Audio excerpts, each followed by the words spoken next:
Bueno, lo primero, muchas gracias por venir, que esta ya es mi segunda participación aquí en Cybercamp y me gusta bastante porque al final conoces a mucha gente con curiosidad y con ganas de aprender y al final eso es lo mejor que te puedes llevar porque empiezas a compartir ideas y eso es algo bastante interesante. Bueno, pues como ha dicho en la presentación, pues yo soy ingeniero informático, me he dedicado desde siempre al tema del pentesting. Quizás algunos me conozcan. Voy a poner aquí justamente mi presentación. Quizás algunos me conozcan pues, porque he formado parte de Mundo Hacker, en ese programa de televisión. Y pues todo lo que era mi vida profesional ha estado dedicada al tema de pentesting y hacking, ¿de acuerdo? Sobre todo ofensivo. Pero ya desde la universidad me interesó bastante los temas de inteligencia artificial. ¿Qué ocurría? Que en aquel momento, pues, por el 2003, 2004, todavía no había muchas posibilidades de dedicarse a ello. Pero a partir del 2010, 2011, empecé a escuchar una palabra pues, que era Big Data. Y me gustaría preguntaros, ¿alguien podría decirme qué es Big Data? ¿A alguien le suena esta palabra o por lo menos lo ha escuchado? Que levante la mano. Sí, lo ha escuchado. Y los que la han levantado, por ejemplo, este que tengo más a mano, ¿podría definirme Big Data?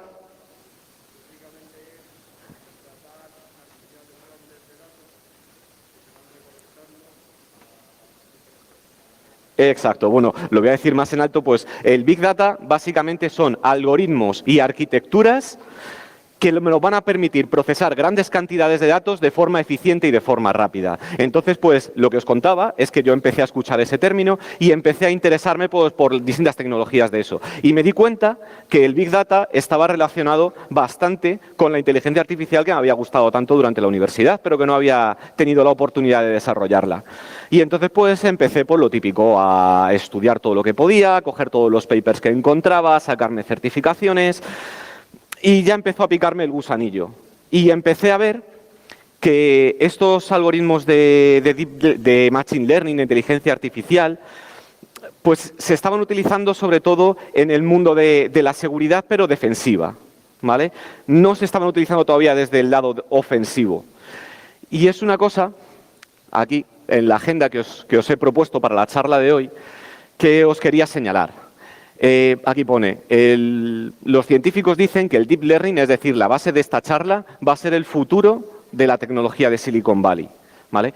Pues esta charla, ¿en qué va a estar basada? ¿O qué es lo que os voy a contar en esta charla? Bueno, pues en primer lugar os voy a decir por qué os interesa el Deep Learning. Y me podréis decir, pero si yo no trabajo en nada de eso, esto es la primera vez que escucho esta palabra, esto a mí ni me va ni me viene. Bueno, pues ya veremos por qué de verdad a todos nos interesa. Es conocer un poco, por lo menos, en qué se basa esta tecnología. A continuación, una vez que hayamos visto eso, pues vamos a ver cómo trabaja una persona que se dedica a este tipo de tecnologías. Es decir, cuál es el ciclo de vida del Machine Learning. Porque yo os estoy soltando ahí conceptos, Machine Learning, inteligencia artificial. Cuando empiece a profundizar en esos temas, los empezaré a definir, ¿de acuerdo? Pero bueno, básicamente os voy a enseñar cómo se trabaja con ese tipo de tecnologías. A continuación, os voy a hacer una introducción a lo que es el Deep Learning, es decir, a las redes neuronales. Cuando hablemos de Deep Learning, vamos a estar hablando de redes neuronales artificiales, ¿de acuerdo? Una vez que os haya introducido un poco y os haya soltado todo ese tostonazo, ¿vale? Pues ahí ya tendremos un poquito de base y ya tendremos un poquito de conocimiento de qué se está haciendo con ese tipo de tecnologías. Después os voy a contar un tipo especial de Deep Learning, que es el Deep Learning supervisado. Y como al final eso tiene que tener un poco de movimiento, pues vamos a hacer una demo utilizando ese Deep Learning supervisado. Esa demo va a tratar de detectar fraude bancario. Es decir, cuando nosotros hacemos compras en Internet, las compañías bancarias como son Mastercard, como son Visa, ya están utilizando ese tipo de tecnologías. Y por eso ya os adelanto que ese tipo de tecnologías es algo que os interesa. Porque aunque no las conocierais de antes, es algo que ya se está utilizando. O sea, no a futuro, sino ahora mismo. Y después, si todavía no habéis tirado piedras y me sigue quedando tiempo, pues os voy a hablar de otro tipo de Deep Learning, que es el Deep Learning no supervisado y un caso especial que son los autoencoders. Y también, como os he dicho, que al final lo interesante es mancharnos las manos, es empezar a ver un poco esto de forma práctica, pues vamos a ver una demo de cómo se puede aplicar estos autoencoders, esta otra técnica de redes neuronales de Deep Learning para predicción de cáncer. Que ya le empezamos a ver funcionalidades. Por un lado, una cosa defensiva, pues como podría ser la detección de fraude. Por otro lado, lo que sería ya una cosa que nos interesa bastante, pues que es que este tipo de tecnologías puedan ayudar a la medicina. Y ya se están utilizando de forma muy eficiente. Bueno, pues lo primero, ¿por qué nos interesa saber lo que es el Deep Learning? Bueno, yo he puesto ahí a vender, manejando ahí billetazos, pero básicamente porque ayuda a tomar mejores decisiones. En principio esto, si nosotros no somos unos CEOs de unas grandes compañías, nos puede dar un poquito igual.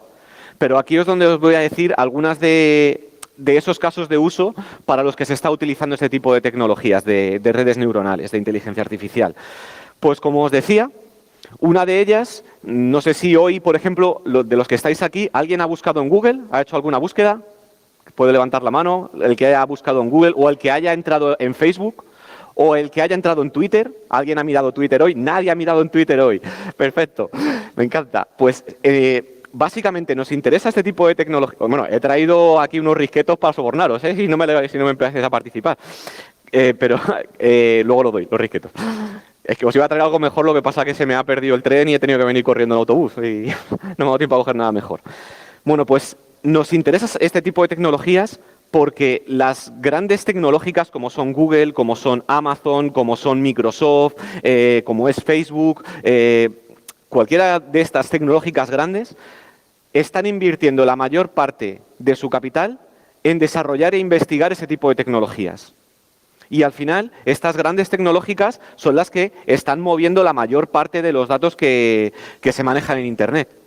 Y si estas grandes tecnológicas están utilizando estas tecnologías, ya os adelanto que os afectan. ¿Por qué? Pues porque cuando vayamos, por ejemplo, a hacer una entrevista de trabajo, pues la gente de recursos humanos va a estar utilizando esta información de este Big Data del que os hablaba y utilizando estos algoritmos de inteligencia artificial para sacar un perfil de nuestro comportamiento. Otro caso de uso que se está utilizando para las aseguradoras. Las aseguradoras, tanto médicas como de riesgo, al final también utilizan este tipo de tecnologías de machine learning, de inteligencia artificial, lo utilizan para hacer lo que se denomina sentiment analysis, análisis de sentimiento, es decir, nos hacen un perfilado de nuestro comportamiento. Nos pueden sacar perfectamente, igual que los perfiladores ahí del FBI que perfilaban conductas, pues estos algoritmos trabajan muchísimo mejor. El año pasado, en el Cybercamp de la edición pasada, enseñé cómo se podía utilizar este tipo de tecnologías para predecir crímenes.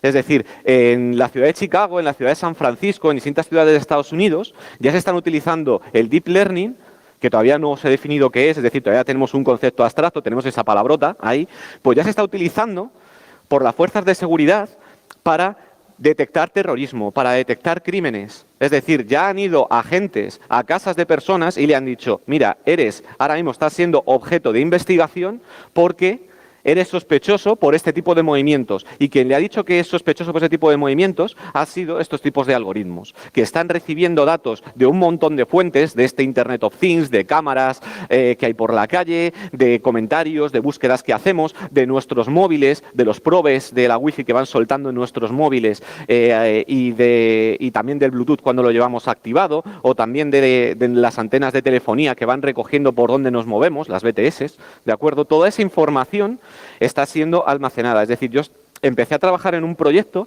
que era justamente para centros comerciales, que lo que iba a tener iba a llenar de balizas todo el centro comercial, de balizas Wi-Fi y Bluetooth. ¿Para qué? Para empezar a coger estos probes que sueltan las tarjetas Wi-Fi de nuestros móviles y también las tarjetas Bluetooth y empezar a identificarnos. De forma que al final, con esa información, lo que teníamos que hacer era ver por dónde se movían los usuarios, cuánto tiempo pasaban en cada zona del centro comercial y si ya habían vuelto, en qué momentos del día volvían, cada cuánto tiempo volvían a ese centro comercial y al final sacabas lo que os decía de patrones de conducta. Es decir, que se aplica a todo tipo de áreas.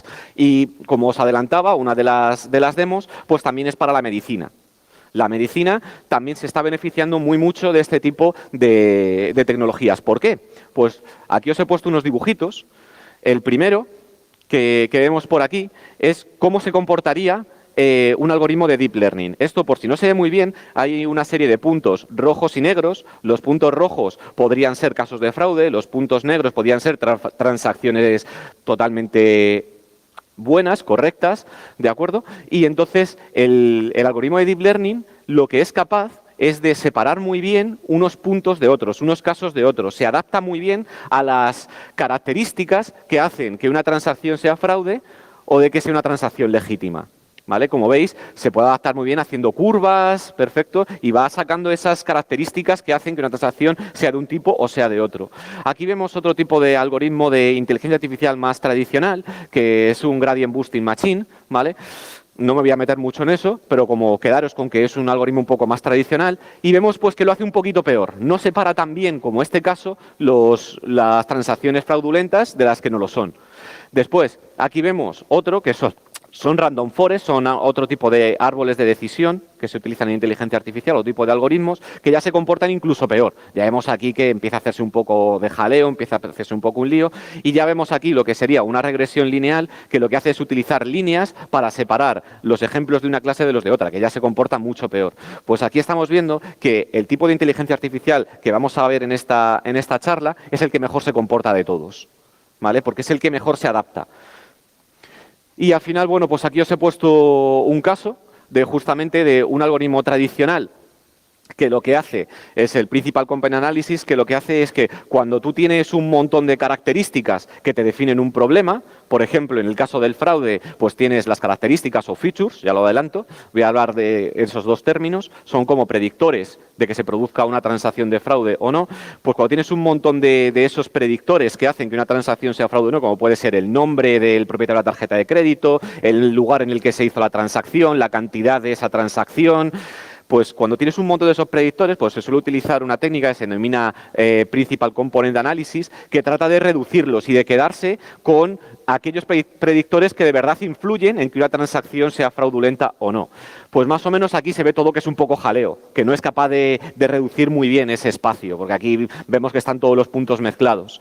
Pues aquí vemos un algoritmo de Deep Learning, los autoencoders, pues que vemos que lo separa muy bien. Cada color es de un tipo. ¿Vale? Pues vemos que lo separa muy bien y ayuda mucho a tomar mejores decisiones. ¿De acuerdo? Y por eso las grandes compañías tecnológicas están invirtiendo tanto capital en justamente desarrollar ese tipo de algoritmos. Y, por ejemplo, Google tiene una política que a mí me parece interesante, que ellos publican todos los papers de investigación que hacen.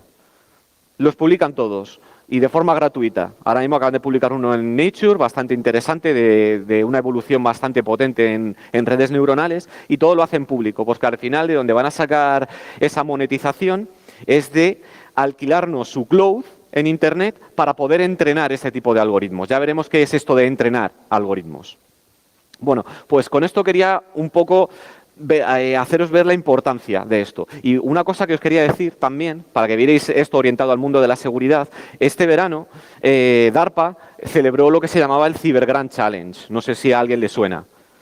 Pero el Cyber Grand Challenge, de lo que se trataba, era de hacer un concurso como un capture the flag, pero que no fueran auditores o pentesters los que tuvieran que hackear los retos que ellos te ponían. No. Sino lo que tenía que ser era científicos de datos, data scientists, que desarrollaran algoritmos de inteligencia artificial que fueran capaces de hackear.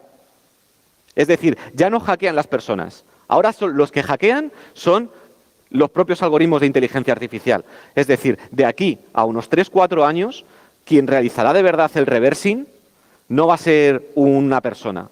Habrá programas de inteligencia artificial, modelos predictivos, que sean capaces de realizar ese reversing y de encontrar las vulnerabilidades, de empezar a explotarlas, todo lo que veíamos en las charlas anteriores. Por eso es un cambio de paradigma e incluso se está diciendo que esto va a afectar a que sea necesaria una renta básica universal, porque va a afectar a coches que se conducen automáticamente, va a afectar a un montón de sectores y entonces o se reciclan bastantes de los trabajos o va a haber un problema. ¿Vale? Todavía se está empezando a debatir incluso en esos términos. Y esto lo quería poner en contexto para que viéramos un poco la importancia de este tipo de tecnologías.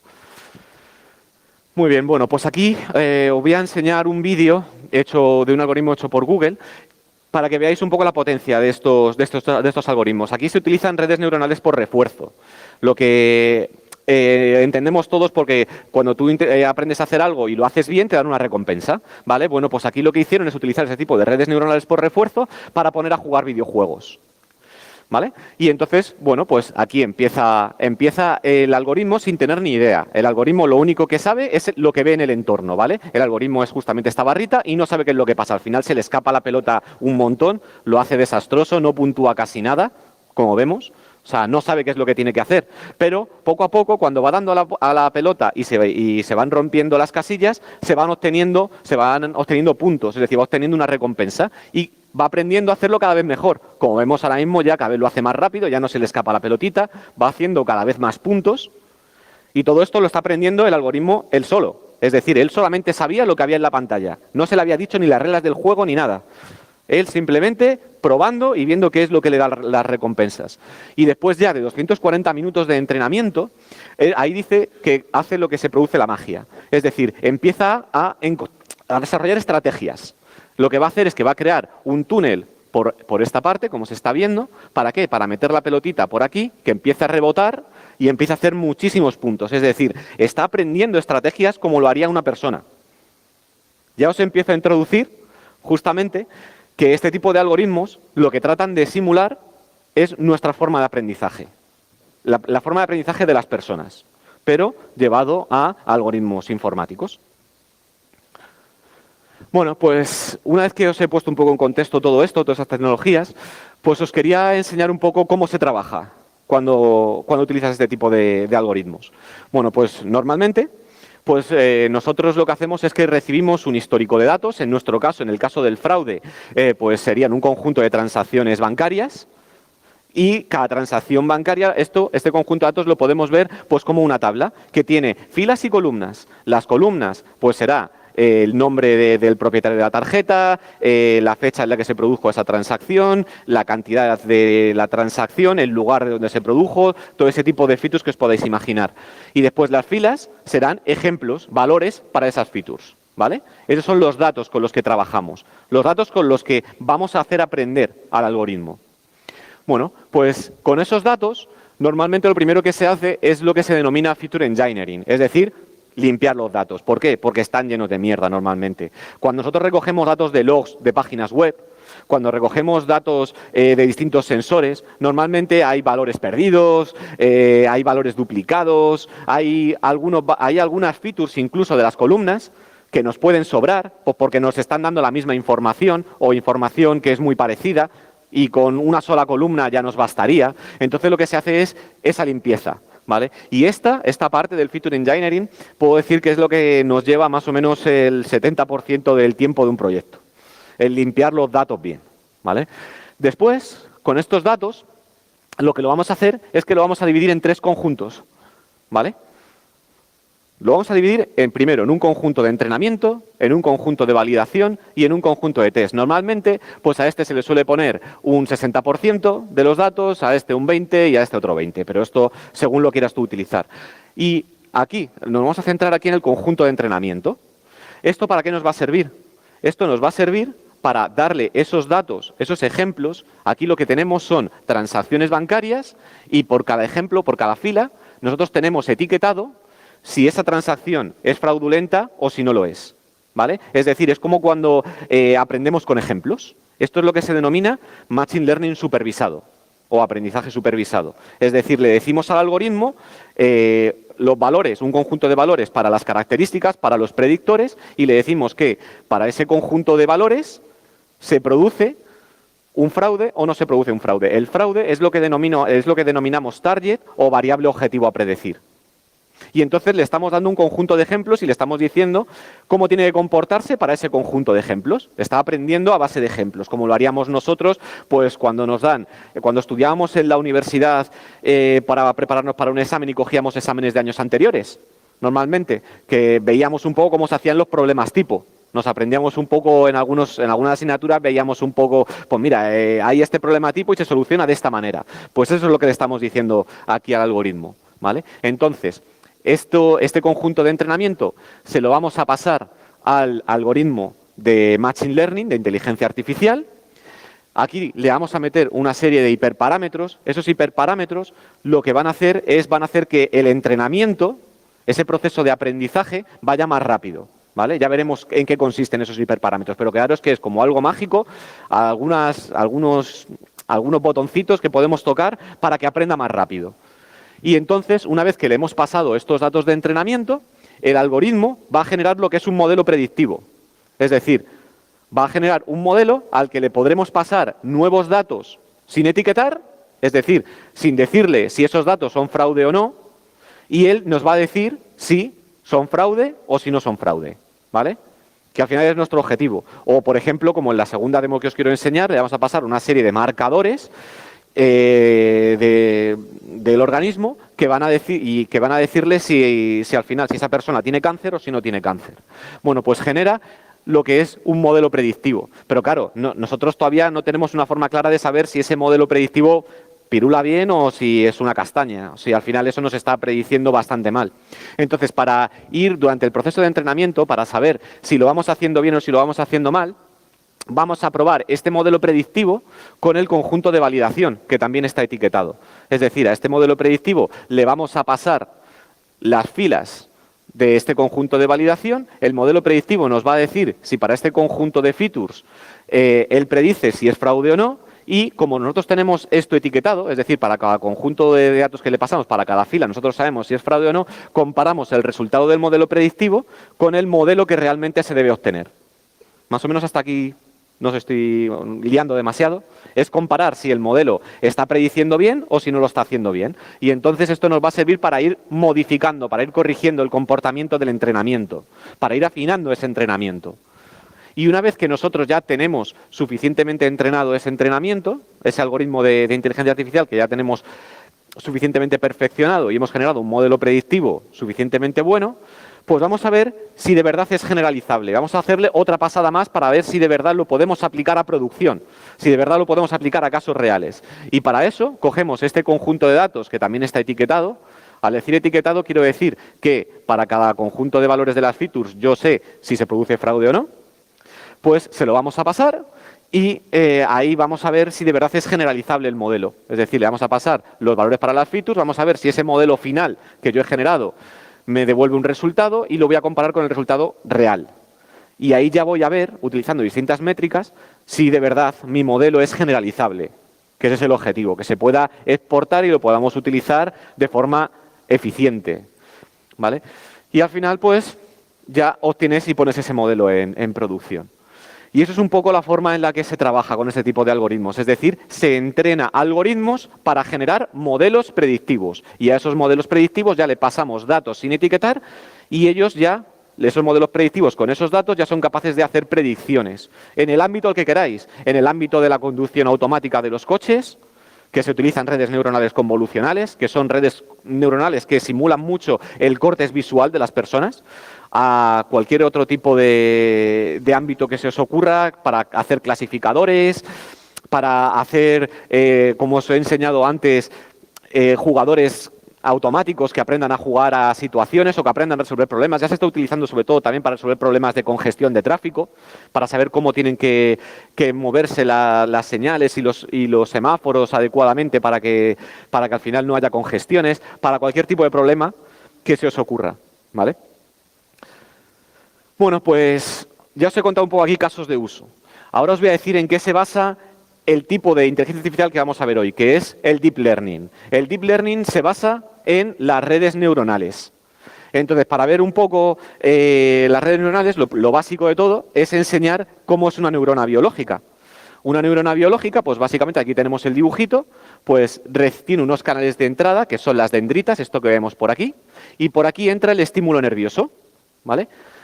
Y ese estímulo nervioso que entra por las dendritas se dirige aquí hacia el cuerpo celular o soma, que aquí la información es procesada, y una vez que esa información ha sido procesada, el resultado se saca por este canal de salida, que es el axón, y del axón se dirige hacia las dendritas de otras neuronas. Y de esta manera se forma lo que es una red neuronal. Y la conexión de un axón con una dendrita siguiente es lo que se denomina conexión sináptica. Y la fuerza con la que se produzca esta conexión es lo que va a hacer que nosotros, las personas, aprendamos de una forma o de otra. Es decir, al final nuestras neuronas aplican aquí una determinada fuerza y esta fuerza es la que hace que nosotros nos quedemos con una cosa o nos quedemos con otra. Ahora mismo.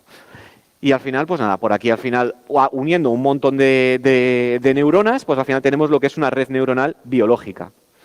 Y claro, una vez que tenemos una red neuronal biológica, pues nosotros queremos exportar esto a un sistema informático. Pues vamos a intentarlo. Pues esto es lo que se hizo con esta neurona artificial, con lo que se denomina el perceptrón simple, que es algo que tiene bastante tiempo. Esto se empezó a investigar por los años 40.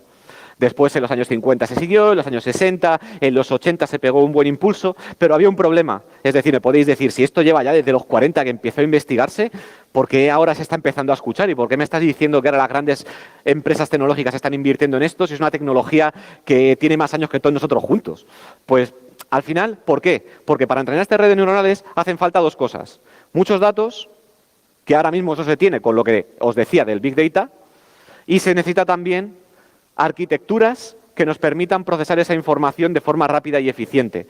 No sé si a alguno os sonará Hadoop, si os sonará Spark, pero son arquitecturas de Big Data que nos permiten procesar esas grandes cantidades de datos de forma paralela y de forma rápida y eficiente. Y entonces, la unión de ese conjunto de datos que estamos generando ahora mismo con redes sociales, con el uso de los móviles y de todo el Internet of Things, con este tipo de nuevas arquitecturas, es lo que está haciendo que este tipo de algoritmos se puedan empezar a aplicar. Porque daros cuenta que nosotros en nuestro cerebro tenemos billones de neuronas. O sea, es una cosa increíble y nosotros estamos intentando aproximarnos con este tipo de... Pero todavía estamos lejos, ¿vale? Está empezando a investigarse en este campo, pero todavía estamos lejos de poder simular lo que sería un cerebro humano. Pero bueno, se intenta, ¿y cómo? Pues de esta forma. Antes os decía que los canales de entrada de una neurona son justamente las dendritas. Las dendritas, que son estas. Y entonces, por aquí llegaría el impulso nervioso, el XU1, XU2, XUN, es el impulso nervioso, o lo que serían las features que os comentaba antes de fraude, es decir, el nombre de la persona que realiza la transacción, la cantidad, esa es la entrada de nuestra neurona. Y esa entrada va a llegar a las dendritas. Y justamente yo os decía que cuando entra el impulso nervioso a una dendrita, ahí se produce una conexión sináptica. Y esa conexión sináptica nosotros la vamos a denominar con estas W que veis aquí, que son pesos, wave. Y justamente nuestra red neuronal artificial va a aprender de una forma u otra en función de los valores de estas W. Es decir, nosotros lo que queremos hacer es entrenar nuestra red neuronal artificial para que encuentre los valores adecuados de las W que hagan que la red neuronal se comporte como a nosotros nos interesa. Al final, nuestro objetivo, ya os digo, tenerlo siempre presente, es obtener los valores adecuados para los pesos, y eso se hace mediante el entrenamiento.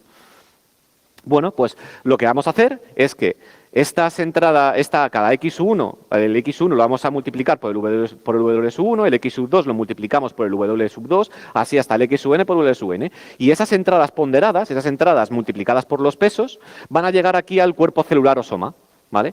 Y aquí lo que vamos a hacer es sumarlo, es lo que pongo aquí, ¿vale? Los W sub i por X sub i los multiplico y los sumo. Los sumo todos, es decir, sumo este producto, sumo este producto, sumo este producto. Y luego vemos que aquí le añadimos también una cosa que se llama B. Este B es la sigla de bias o sesgo. Es como un umbral que nosotros le ponemos o un impedimento que nosotros le ponemos para que no le sea tan fácil activarse la neurona o le sea mucho más fácil. Es decir, si le ponemos valores altos de esta B, nuestra neurona se excitará, es decir, devolverá un valor 1, imaginaros que es como encender un interruptor, mucho más fácilmente. Si le ponemos valores muy negativos al bias, le será mucho más difícil a la neurona activarse, será mucho más difícil que la luz se encienda. Y al final, nosotros vamos a jugar con estos valores del bias y de los pesos para que nuestra red neuronal aprenda de la forma que a nosotros nos interesa. Es jugar un poco pues, con estos valores que os digo. Y al final, toda esta formulita que tenemos aquí se saca por lo que era el axón, el canal de salida, pero antes de sacarlo, nosotros le aplicamos lo que se llama una función de activación. Y ahora me diréis, ¿más cosas todavía? ¿Una función de activación para qué? Pues básicamente pues porque lo que va a hacer esta función de activación es acotar dentro de un intervalo que a nosotros nos sea útil el resultado de esa neurona, la salida de esa neurona. Porque si la red neuronal puede trabajar pues, con cualquier tipo de números y devuelve cualquier tipo de números, nos va a resultar al final mucho más difícil, ya veremos, entrenar la red neuronal. Nos va a ser mucho más fácil si trabajamos con un conjunto bien acotado de valores. Por ejemplo, entre 0 y 1, entre -1 y 1, entre menos 0,5 y 0,5, ¿vale? Dependiendo del caso. Pero acotando los posibles resultados, al final nos va a ser mucho más fácil conseguir encontrar los valores de estas W para que la red neuronal haga lo que nosotros queremos. Bueno, pues aquí os empiezo a contar algunas, antes de que salgáis corriendo, ¿vale? Algunas funciones de activación, las más importantes. Os las cuento porque después las voy a utilizar en las demos y al final es interesante que sepamos un poco, ¿vale? Qué es lo que estoy utilizando. Bueno, pues la primera que os cuento aquí es la función de activación sigmoidal, que lo que hace es que la salida de la neurona pues esté comprendida en un número entre 0 y 1, ¿vale? Y para eso pues utiliza esta formulita de aquí. Vemos que la salida de la neurona va a estar aquí entre 0 y 1. ¿Vale? Y tiene esta formulita, esta gráfica, ¿vale? Más o menos, con esto ya conseguimos trabajar dentro de un rango que puede ser interesante. Pero esta función de activación sigmoidal dejó de utilizarse un poco en favor de esta otra, de la tangente hiperbólica. La tangente hiperbólica lo que va a hacer es que nos va a acotar el resultado de la neurona entre -1 y 1. Y como está centrada en 0, veis aquí, pues normalmente a veces suele resultar más interesante, dependiendo del problema, pues utilizar esta función. Y al final la tangente hiperbólica es la función sigmoidal, pero escalada, ¿vale? Es decir, le añadimos más cosas. Cogemos la función sigmoidal, que es esta, y le multiplicamos por más cosas. ¿Para qué? Para que esté acotada entre -1 y 1. Pero desde el 2014, la función de activación, una de las que más se está utilizando, es esta. Oye, me la he saltado. Pues os la he quitado, pero... A ver. Sí, pues me la he saltado, pero yo os la cuento. Es la ReLU. La ReLU, que es una de las que utilizo y vemos y ya veremos al resultado de las demos, que es la que mejores resultados nos proporciona. La ReLU lo que hace es que si lo que le llega a la función de activación es menor que 0, devuelve un 0. Si es mayor que 0, devuelve el propio valor. ¿Y por qué se utiliza tanto esta función? Porque es la función de activación que más se parece a la que utilizan nuestras neuronas biológicas. Es un poco cómo se activan nuestras neuronas cuando les llegan estímulos nerviosos, siguiendo esa gráfica, ¿vale? Es decir, si la entrada que le llega es menor que 0, devuelve 0, y si no, devuelve el propio valor. Si es positiva, devuelve el propio valor. Y bueno, ya os he comentado un poco cómo es el proceso o cómo es la arquitectura de esa neurona artificial, de ese perceptrón simple.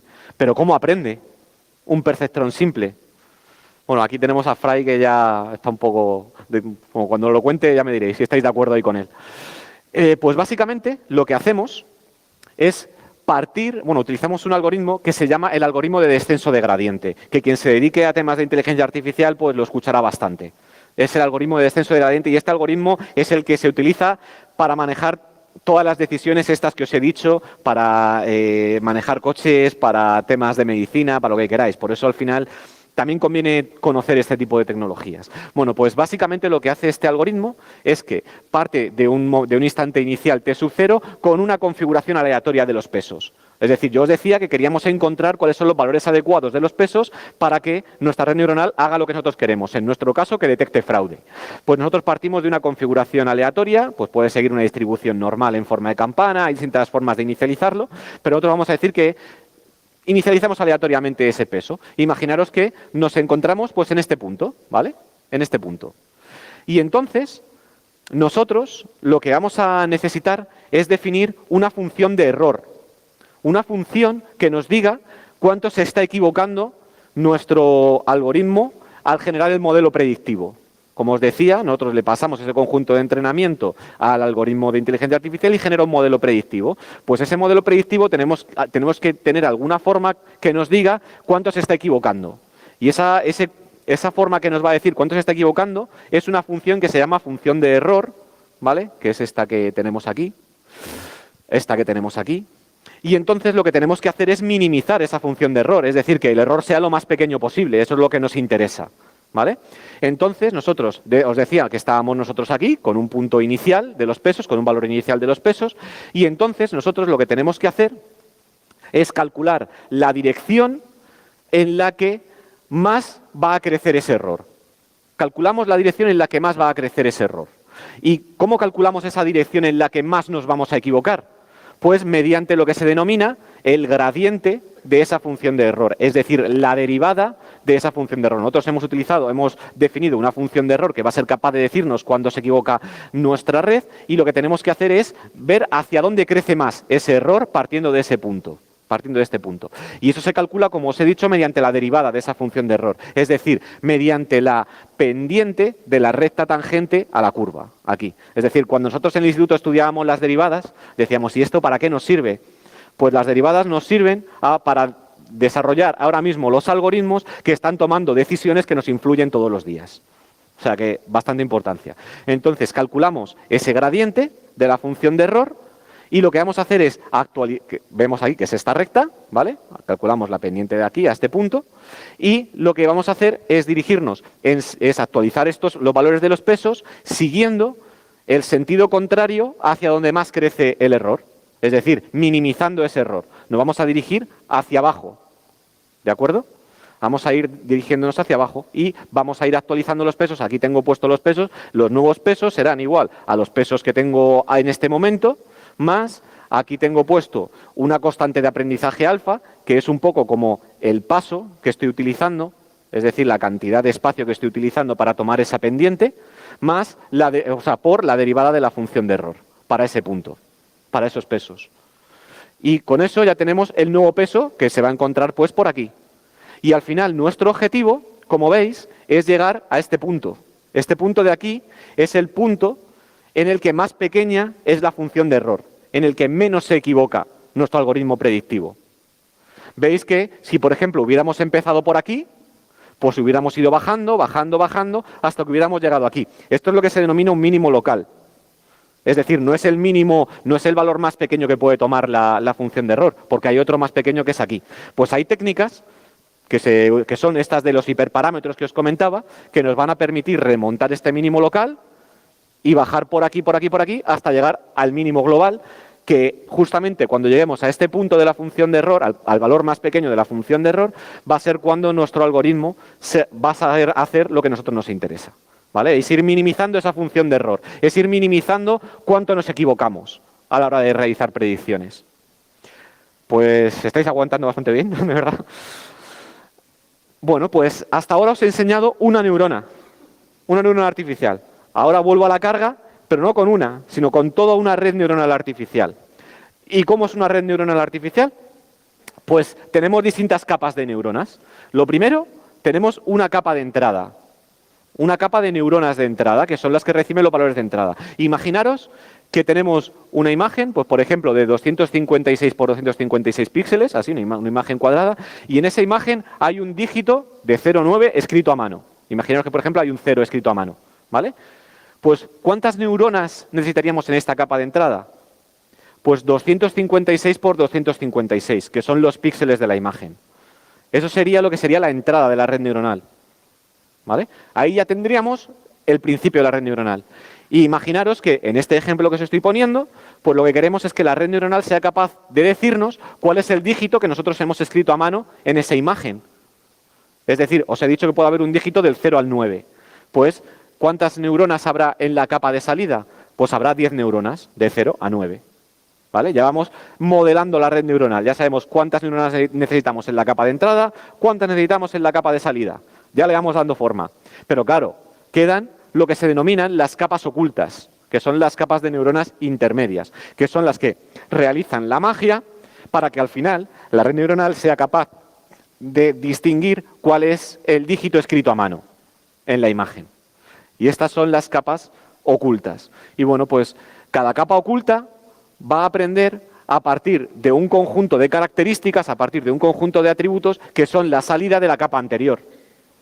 Por lo tanto, ¿esto qué nos significa? Esto que os acabo de contar es un poco extraño. ¿Qué significa? Que a medida que avancemos en la red, las neuronas van a ser capaces de detectar cada vez características o features más complejas. Imaginaros que al principio las primeras neuronas solo son capaces de diferenciar esquinas, bordes, después ya en las siguientes son capaces de diferenciar siluetas, a lo mejor las que son ya más profundas son capaces incluso de detectar, dependiendo de cómo las especialicemos, de detectar caras y rostros humanos, ¿vale? Es decir, es lo que se denomina una jerarquía de features, una jerarquía de características, y es una jerarquía creciente, de complejidad creciente, y lo más importante, de abstracción creciente, es decir, lo que va haciendo la red a medida que avanza es ser capaz de abstraer conceptos. Es decir, si nosotros después de entrenarla, por ejemplo, para detectar coches, pues si le pasamos un Fiat Panda o si le pasamos un Ferrari, va a ser capaz de decirnos que ambos son coches, y si le pasamos un burro, nos va a decir que eso no es un coche, porque lo hemos entrenado para eso. Es decir, la red neuronal está siendo capaz de abstraer conceptos, que es lo que hacemos las personas, abstraer. Y bueno, eso es un poco, al final, lo que sería la arquitectura de una red neuronal artificial, ¿vale? Y bueno, antes os había hablado de lo que era el modo de aprendizaje de una neurona artificial. Ahora os voy a hablar cómo aprende ya toda una red neuronal artificial, que es utilizando esa técnica de gradiente descendente que habíamos visto antes, pero añadiéndole más cosas. Y esas más cosas recibe el nombre de algoritmo de backpropagation o propagación hacia atrás. Y es, al final, aunque veamos aquí una serie de fórmulas un poco extrañas, lo voy a intentar explicar de forma sencilla, ¿vale? Es decir, partimos, como decíamos antes, de unos valores iniciales de los pesos aleatorios, que al final, como decía, y no paro de repetirme, son los valores que nosotros queremos encontrar, los valores de los pesos. Y entonces lo que vamos a hacer es que cogemos ese conjunto de datos de entrenamiento, ¿os acordáis? Pues vamos a coger una fila de ese conjunto de datos de entrenamiento, de las features, y se lo vamos a pasar por aquí, a la entrada de la red neuronal. Y le vamos a pasar también cuál es el valor del target, cuál es el valor del objetivo para ese conjunto de valores de las features. Es decir, imaginaros, le vamos a pasar una transacción bancaria y le vamos a decir que para esa transacción bancaria que le estamos pasando por aquí, le vamos a decir también si esa transacción bancaria es fraude o si no es fraude o si es legítima. Y entonces, lo que va a hacer la red neuronal es, para ese conjunto de valores de las features que le hemos pasado, va a calcular cuál es la salida. Es decir, va a intentar ver si él es capaz de predecir si esos valores de las features son fraude o no, ¿vale? Y para eso, pues bueno, va haciendo un poco lo que os expliqué antes. Va multiplicando las entradas por los pesos, las va sumando, le va metiendo el bias y así va avanzando por la red neuronal. La salida de cada neurona es la que habíamos visto al principio con una neurona simple, ¿vale? Es decir, multiplicamos los pesos por las entradas, le sumamos el bias, hacemos el sumatorio y vamos avanzando. Y así al final hasta que llegamos a la capa de salida y obtenemos el resultado de cada neurona de la capa de salida, ¿vale? Y entonces, ¿qué es lo que tendríamos que hacer ahora? Es decir, os he dicho que ahora mismo lo que ha hecho la red es que le hemos pasado un patrón de entrada y él ha calculado el valor del target, en este caso si es fraude o no, y lo vamos a comparar con el valor real, es decir, con el valor que nosotros sabíamos del conjunto de entrenamiento para esa fila. Comparamos, y es lo que hacemos en la siguiente slide. Es decir, vamos a calcular el error que se produce en cada neurona. Y para ello, pues empezamos por esta última capa. Y ahora veremos por qué recibe el nombre de backpropagation, de propagación hacia atrás. Ahora vamos a encontrar sentido a ese nombre. Bueno, pues nosotros tenemos los valores ISU1, ISU2 a ISU-N, que son los valores que ha obtenido la red neuronal para el patrón de entrada que le hemos pasado, y lo comparamos justamente con los Ds, que son los valores reales. Y calculamos el error. Esta delta que vemos aquí es el error que se produce en cada neurona de la capa de salida. Y lo calculamos mediante esta fórmula, que cogemos el valor que se debía obtener para esta neurona menos el valor que realmente ha generado por la derivada de la función de activación que habíamos visto antes. Y así vamos calculando el error que se produce en esta neurona, en esta. Pero claro, a mí me interesa saber, para saber cuáles son los pesos buenos que van a hacer que mi red neuronal aprenda, me interesa saber cuál es el error que se ha producido en cada neurona de la red, porque los pesos están por toda la red. Entonces tengo que saber cuál es el error que se ha producido en cada neurona. Entonces lo que vamos a hacer es propagar el error hacia atrás. Y para calcular el error que se ha producido en las neuronas de las capas intermedias. Y entonces el error que se ha producido en esta neurona de la capa intermedia, pues va a ser la derivada de la función de activación, que es lo que tengo puesto aquí, por el sumatorio del error de esta neurona por este peso. y después más el error de esta neurona por este peso, más el error de esta neurona por este peso. Vamos haciendo esto, es decir, vamos propagando hacia atrás los errores. Y así al final, yendo capa a capa a capa, así hasta el inicio de la red, sabemos cuánto nos hemos equivocado en cada neurona. Y al final, sabiendo cuánto nos hemos equivocado en cada neurona, vamos a ser capaces de actualizar los pesos para minimizar ese error, que es el objetivo. Sabemos cuánto nos hemos equivocado, pues vamos a intentar minimizar ese error modificando los pesos. Pues aquí vemos cómo los actualizo. El nuevo peso de una neurona de la capa de salida, pues va a ser el peso el peso que tenía en la iteración anterior, más esta formulita, el gradiente que es alfa, que es la tasa de aprendizaje, que es la velocidad con la que nosotros vamos recorriendo esa curva que veíamos, ¿vale? La velocidad con la que vamos recorriéndola, por el error y por la salida que obtenía, ¿vale? Por el error que tenía esta neurona y por la salida que había generado esta neurona. Y de esa forma obtenemos el nuevo peso. Y así vamos yendo hacia atrás, obteniendo todos los nuevos pesos. Y este proceso que os he enseñado lo volvemos a repetir ¿hasta cuándo? Porque me diréis, ¿y cuándo paramos? Es decir, porque vale, yo voy para adelante pasándole entradas, calculo los errores y vuelvo para atrás al final para actualizar todos los pesos. ¿Y cuándo paro? ¿Cuándo dejo de hacer este para adelante, para atrás? Pues al final lo que vamos a utilizar es una métrica, ¿vale? Una métrica como puede ser el error cuadrado medio, que al final lo que hacemos es calculamos el error de esta neurona de la capa de salida, lo elevamos al cuadrado, calculamos el error de esta neurona de la capa de salida, lo elevamos al cuadrado y así con todas, las sumamos, hacemos la media. Y si el resultado de ese error cuadrático medio de las neuronas de la capa de salida, es decir, de la respuesta de nuestra red neuronal, es suficientemente pequeño para nosotros, es suficientemente aceptable para nosotros, entonces paramos. Entonces al final me diréis, vale, esto es un poco entonces ya de tacto, es decir, vas a parar cuando tú quieras. Pues básicamente pues cuando tengas una probabilidad de error bastante pequeña, como lo veremos a la hora de hacer las demos. ¿Vale? Pero básicamente es eso, es ir calculando los errores, propagándolos hacia atrás para calcular los nuevos pesos. Y así hasta que el error sea lo suficientemente pequeño para que nos resulte aceptable. Bueno, pues como os decía, ahí os he dicho el error cuadrático medio, pero hay otra serie de métricas para que nos pueden indicar cómo de bueno es nuestro algoritmo de inteligencia artificial. Una de las que se suele utilizar en algoritmos de clasificación, que tienen que ser capaces de clasificar cosas, por ejemplo, de si una transacción bancaria es fraude o no lo es, eso es un caso de clasificación. Después habría otro tipo de casos como son regresión, que es cuando tienes que predecir, por ejemplo, el valor de una casa que está en una determinada zona, pero nosotros vamos a tratar casos de clasificación. Pues una de las métricas que se suele utilizar para ver cómo de bueno es un algoritmo de clasificación es el área bajo la curva ROC. Bueno, pues aquí os quiero enseñar esto. No sé si veis aquí una recta de 45 grados, aquí. Pues esta recta de 45 grados es lo que sería básicamente aceptar por pura chorra, por azar, ¿vale? Es decir, cuando tiramos una moneda al aire, pues tenemos en principio 50% de probabilidades de que sea cara, de que salga cruz, ¿vale? Pues esto sería un 50% de probabilidades de que mi algoritmo me prediga que una transacción es fraude, de que es legítima. Pues entonces nosotros lo que queremos con esta métrica es que nuestra curva esté por encima de este 50%, ¿vale? Es decir, aquí tenemos un resultado de un modelo predictivo que, como dice aquí, es bueno, ¿vale? Pero aquí vemos en amarillo, no sé si se ve demasiado bien, pero que es bastante más amplio, pues vemos que es excelente. Es decir, nosotros queremos que el área bajo la curva sea lo mayor posible. Es decir, si tapa todo, vamos, es que no se equivoca nunca.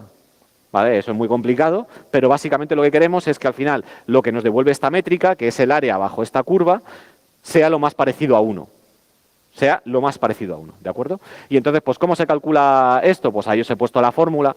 Os quería comentar un poquito de esto, pues, porque lo escucharéis cuando oigáis a alguien hablar de inteligencia artificial, o le escucharéis hablar de verdaderos positivos, true positive, false negative, y por eso los quería comentar. Bueno, pues vemos que aquí en el eje Y tenemos lo que es el true positive rate, que es lo que tengo puesto aquí, el True Positive Rate, o también se llama sensitividad, que el True Positive Rate, o la tasa de verdaderos positivos, se calcula dividiendo esto, los True Positive, los verdaderos positivos, y me diréis, ¿qué es un verdadero positivo? Es cuando mi algoritmo me dice que una transacción es fraude y realmente es fraude, ¿vale? Es decir, la predicción es correcta. Partido por los true positive más los falsos negativos. ¿Qué es un falso negativo? Pues es cuando mi algoritmo me dice que una transacción no es fraude, pero realmente sí lo es. Es decir, estamos dividiendo los true positive entre todos los casos de fraude, ¿vale? Y eso es lo que tenemos en el eje Y.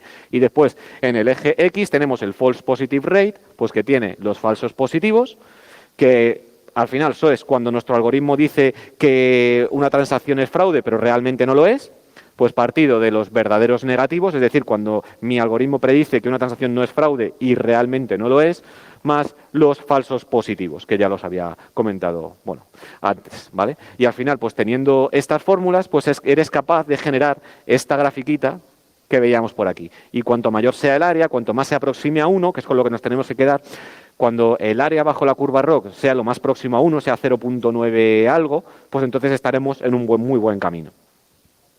Normalmente suelen utilizar cosas aceptables, el 80%, 85, 89, dependiendo de la criticidad para lo que esté destinado esa red neuronal. Y bueno, otra de las métricas que utilizo aquí en las demos, que la quería explicar también pues para que cuando la veáis aquí en el código pues no os extrañéis, es log loss, o también la veréis como cross entropy, que lo que hace es que mide la falta de certeza de las probabilidades de cada clase, es decir, lo que va a hacer es que mi algoritmo va a asignar una probabilidad a cada clase, una probabilidad a la clase de que sea fraude, una probabilidad a la clase de que no sea fraude, y mide la falta de certeza de esas probabilidades comparándolo con los resultados reales. Entonces, ¿cuál es nuestro objetivo cuando tenemos la métrica de log loss? Pues que esa falta de certeza sea lo más pequeña posible, que sea lo más cercana posible a 0. Igual que con el área bajo la curva queríamos que fuera lo más próximo a 1, con el log loss lo que queremos es que sea lo más próxima posible a 0, ¿vale? Bueno, ahí os había puesto la fórmula, pero me la salto, que no soy tan cruel. Y ahora pues os quería enseñar la primera de las demos para detectar fraude. Así que lo primero es conseguir salir de aquí. A ver si lo consigo. ¡Ey, me dejas! A ver. Aquí, a ver si me deja. Que lo tengo que pasar a la otra pantalla.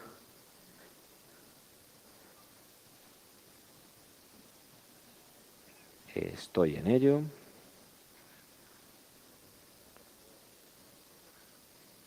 A ver. Aquí lo tengo. A ver si soy capaz de pasar esto para allá. A ver. Esto por aquí. Ahí. A ver si le doy. No sé si lo voy a ver bien. Como no sabía si lo iba a ver muy bien por aquí, que como se ve, no se ve demasiado bien, pues en lugar de... Os lo iba a hacer en vivo, ¿vale? O sea, pero os lo he grabado también en vídeo y como no se ve demasiado bien, pues es lo que voy a hacer. Llevaros y enseñaros un poco las demos en vídeo. Y esto lo tengo aquí. A ver, esto me lo paso por acá. A ver. Bueno, aquí parece que se ve un pelín mejor. Y os voy a ir comentando un poco qué es lo que vamos haciendo. Bueno, os parto ya de qué se trata. Este es un algoritmo que va a utilizar todo lo que os he explicado para, cogiendo transacciones bancarias, ser capaz de decir si se produce fraude en esas transacciones bancarias o si no. Es decir, cuando nosotros hacemos una transacción o alguien utiliza nuestra tarjeta para realizar una transacción, pues esto es lo que utilizan las grandes compañías bancarias para detectar fraude. Bueno, pues entonces, lo primero que os voy a decir es la plataforma que he utilizado. He utilizado el lenguaje de programación R, que no sé si a alguno le suena, utilizando la librería de Deep Learning H2O. Y bueno, lo que os estoy enseñando aquí es el dataset, es decir, el conjunto de transacciones bancarias. Aquí vemos las columnas, como os lo voy a parar un poquito para poder enseñarlo con más calma. Aquí, esto, a ver si llega, justo por aquí. Ahí es lo que os voy a enseñar. Ahí justo. Vale, perfecto. Pues aquí lo que os quería enseñar es un poco lo que os decía, con los datos con los que nosotros trabajamos. Bueno, este es un conjunto de datos de transacciones bancarias. ¿Qué ocurre?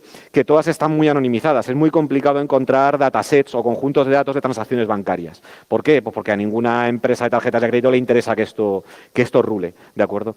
Entonces, para temas de investigación es un poco complicado. Entonces, encontré este dataset que está anonimizado. Es decir, ¿qué significa eso? Pues que lo que son las columnas, las features, las características o los predictores vectores, todos sinónimos, pues veis que las llama V1, V2, bueno, ahí vemos que una es time, es V3, V4, ¿vale? Son un montón de Vs que las han anonimizado, es decir, le han quitado los nombres a las características. Entonces eso nos quita un poco más de explicación, ¿vale? A los resultados de la red neuronal. Pero al final veremos pues, que tiene una última columna, que es la que me dice si cada fila es fraude o si no es fraude. Voy a dar el play. Ahí la va enseñando, va a hacer un poco el recorrido. Y al final quedaros con la última columna, que es class, que si es 0 es que esa fila no se corresponde con una transacción de fraude, y si es 1, pues sí se corresponde con una transacción de fraude, ¿vale? Muy bien, bueno, pues ahí voy haciendo un poco el recorrido y ahí lo que voy haciendo es, pues mediante comandos de R, es hacer lo que os decía del feature engineering, esa limpieza de los datos primera. Pues voy haciendo un poco la exploración, voy viendo un poco las características de los datos, voy sacando estadísticos, el mínimo, el máximo, el primer cuartil, tercer cuartil, para ver un poco cómo están distribuidos los datos de cada feature, ¿vale? Es una de las cosas que se suele hacer, ¿vale? Después, otra de, bueno, ahí vemos el número de filas que hay, el número de columnas, 31 columnas y 284.000 filas, ¿vale? Es el conjunto de datos con el que vamos a estar trabajando. Ahí vemos una serie de estadísticos, como os decía, el mínimo, el primer cuartil, la mediana, la media de cada feature, de cada característica. Vamos viendo, eso es muy importante para saber cómo se comporta cada feature. Y después vamos a hacer lo que se denomina el preprocesamiento, la limpieza de datos que os decía que nos lleva tanto tiempo a la hora de trabajar. Bueno, una de las cosas que se suele hacer es ver qué features nos resultan irrelevantes. Para verlo, una de esas cosas es aquellas que tienen varianza cero. Es decir, si tenemos una feature que todos sus valores son prácticamente iguales, es decir, tiene una varianza muy cercana a cero, pues a nosotros esa feature no nos está diciendo nada, porque siempre toma el mismo valor. Y al final lo que nos interesa son features que, dependiendo de distintos valores, hagan que el resultado o la variable objetivo se comporte de una forma o de otra. Entonces, lo que estoy haciendo ahí es quitarme aquellas features que tienen varianza cero, ¿vale? Es un poco lo que estoy haciendo ahí con ese código. Después, lo que busco también es aquellas features que están correlacionadas, aquellas características que me dicen más o menos la misma información. Y eso lo hago pues mediante un estadístico que se llama el coeficiente de correlación de Pearson y la covarianza, que básicamente me dice si cojo dos features, dos características, y veo si a medida que aumenta una, aumenta la otra, que eso sería una relación lineal directa, o si a medida que aumenta una, disminuye la otra, que sería una relación lineal inversa, o si no están relacionadas. Si están relacionadas, si veo que al final están relacionadas, pues entonces me cargo una de ellas. Porque ¿para qué tener información redundante? Eso al final lo que está haciendo lo que va a hacer es sobrecargar y que tarde más en entrenar mi algoritmo. Entonces esa limpieza de datos que os comentaba al principio es quitar información que no nos aporta a la hora de aprender. Es igual que si estamos estudiando un libro y hemos cogido los apuntes que me dicen lo mismo que el libro, pues entonces me sobran o los apuntes o el libro. Me sobran, una de las dos. Bueno, pues una vez que he hecho esa limpieza, pues lo que estoy haciendo ahí es hacer el modelo base. Aquí es donde estoy haciendo el primer entrenamiento, ¿vale? Lo voy a parar aquí un momento para ir enseñándoslo. Ahí básicamente lo que estoy haciendo es, ¿qué es lo primero que haces? Pues te creas una red neuronal lo más básica posible. Una vez que has hecho esa limpieza de datos, una red neuronal lo más básica posible. En este caso, no se ve demasiado bien, os lo voy a apuntar aquí, pero vemos que tiene dos capas ocultas, aparte de la capa de entrada y la capa de salida, tiene dos capas ocultas. La primera capa oculta tiene 200 neuronas, la siguiente capa oculta tiene otras 200 neuronas, ¿vale? Y cojo el conjunto, bueno, ahí antes he partido el dataset ese en 60% para entrenamiento, 20% para validación y el otro restante de 20% para test. Y justamente lo que digo aquí de epochs es una pasada sobre todo el conjunto. Un epoch es una pasada sobre todos los datos del conjunto de datos de entrenamiento, ¿vale? Y entonces lo que estoy haciendo es con una red neuronal muy simple hacer ese entrenamiento y ver qué resultados obtengo. Es decir, lo primero que haces es con lo más básico posible ver dónde está tu punto de partida para a partir de ahí ir mejorando la red neuronal. Pues es lo que vamos a hacer aquí. A ver, ahí está. Bueno, pues ahí se ha entrenado, ¿vale? Se está entrenando por aquí. ¿Veis este 0%? Ahí lo paré pues porque toma su tiempo, ¿vale? Que ya os puedo decir que para hacer esta práctica, como no tengo GPU en este portátil, tuve que dejar una semana el ordenador entrenando, ¿vale? Entonces, pues nada, empiezas a obtener aquí una serie de resultados y después aquí lo que me va a interesar es cuando ejecute estas dos líneas de aquí. ¿Veis este AUC? Es el área bajo la curva ROC que os decía. El área bajo la curva ROC para la validación y después para test. Bueno, aquí os estoy mostrando un poco matriz de confusión que no os voy a liar más porque ya os estoy soltando bastante cosa técnica, pero bueno, son indicadores que me va diciendo cómo se va comportando el entrenamiento, ¿vale? Es información de salida que nos da ese proceso de entrenamiento, de aprendizaje. Entonces, la cosa que a mí me interesa pues es justamente cuando lleguemos aquí. Y vamos a ver, nos interesa que estos valores estén muy próximos a 1, porque como os decía, cuanto mayor sea el área bajo la curva, pues mejor va a ser mi algoritmo, más acertado va a ser.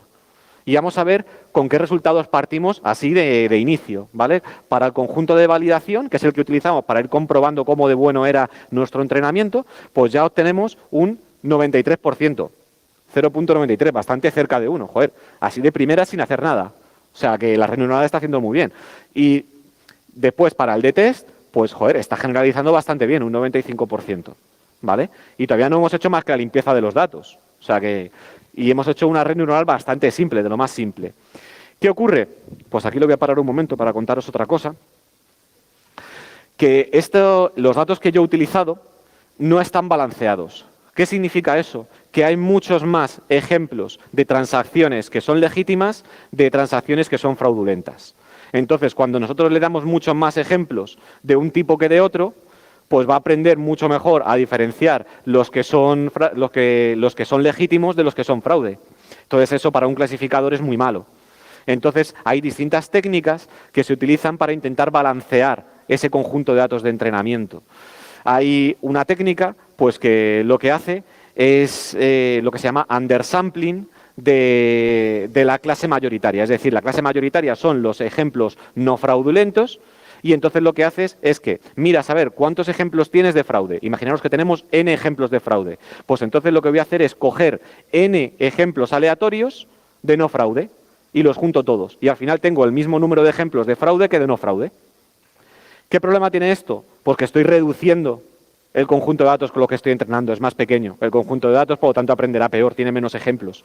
Pero bueno, es una de las formas que tenemos. Otra técnica, que es la que se utiliza aquí, es la de hacer oversampling de la clase minoritaria. Es decir, lo que vamos a hacer es que vamos a duplicar los ejemplos de transacciones fraudulentas, que es la clase minoritaria. Vamos a coger ejemplos de fraude y lo vamos a ir duplicando. Y después hay otra técnica más que se llama SMOD, que lo que hace es que genera, mira cuál es la distribución de esos ejemplos de la clase minoritaria, de que en este caso es la clase de fraude, y genera nuevos ejemplos sintéticamente, ¿vale? Que sigan esa distribución. Mira cuál es la distribución de los datos que sigue, los casos de fraude, y genera nuevos ejemplos que siguen esa distribución, que siguen ese patrón.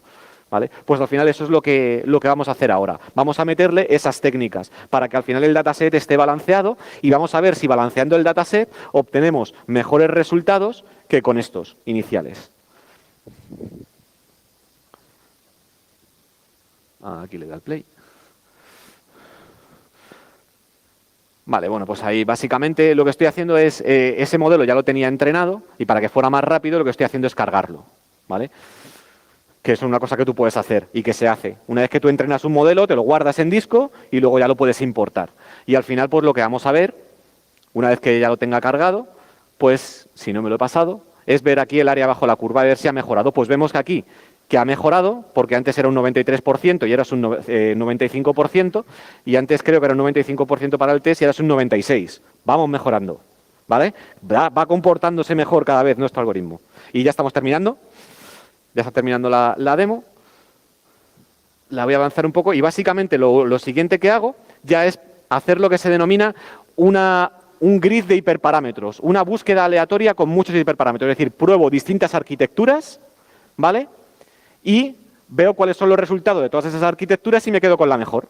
Y eso es lo que os voy a enseñar ahora. Es decir, ahí lo he hecho con una red muy pequeña, pero ya lo siguiente es hacer lo que se denomina una búsqueda en grid, probando y manejando muchos hiperparámetros para que entrene mucho antes, para que entrene mejor y con distintas arquitecturas y al final me quedo pues con la que mejor se comporta, que básicamente lo voy a avanzar ya por aquí para que lo veáis. A ver por dónde vamos, por aquí. Pero básicamente ya os adelanto que al final se obtiene. Aquí es donde vemos aquí todos los hiperparámetros, que no me da tiempo a explicaros, de las funciones de activaciones que voy probando mecanismos para que pare antes. Cuando deja de mejorar el entrenamiento, le digo que deje de entrenar, pues para que no siga entrenando si no va a seguir mejorando, ¿vale? Y aquí se ven todos los modelos que ha generado, que ha generado 14 modelos ordenados de mejor a peor, ¿vale? Y entonces me quedo con el mejor de todos, que esto es lo que se hace a la hora de realizar este tipo de proyectos, ¿vale? Me quedo al final un poquito con el mejor, por aquí, y lo que os quería enseñar es justamente, cuando haga ya justamente aquí, ahí lo voy a hacer, del área bajo la curva, ahí lo voy a hacer, para que veáis que todavía ha mejorado más de lo que teníamos antes. Y con esto ya terminamos.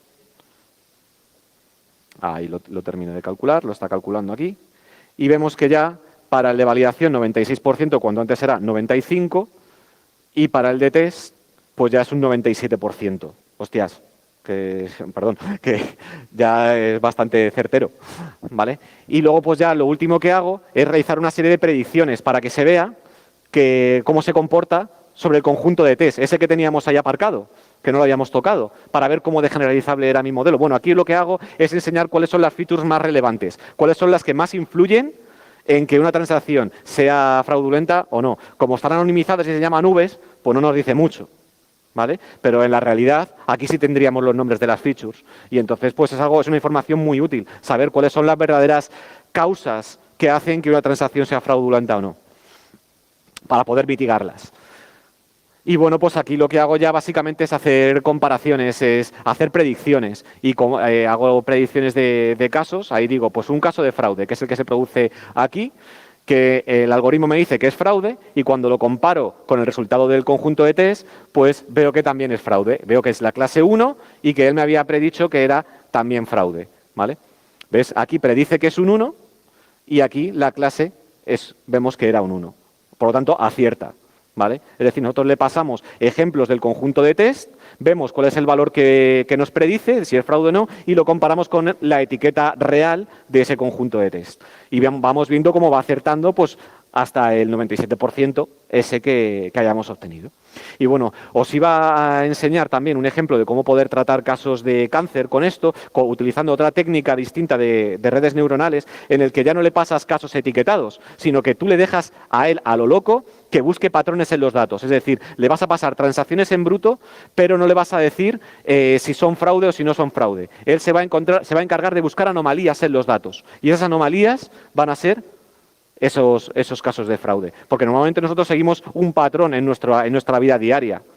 Entonces, cuando nos salimos mucho de ese patrón, entonces es cuando, en este caso, de los fraudes, pues sería un caso fraudulento, de transacción fraudulenta.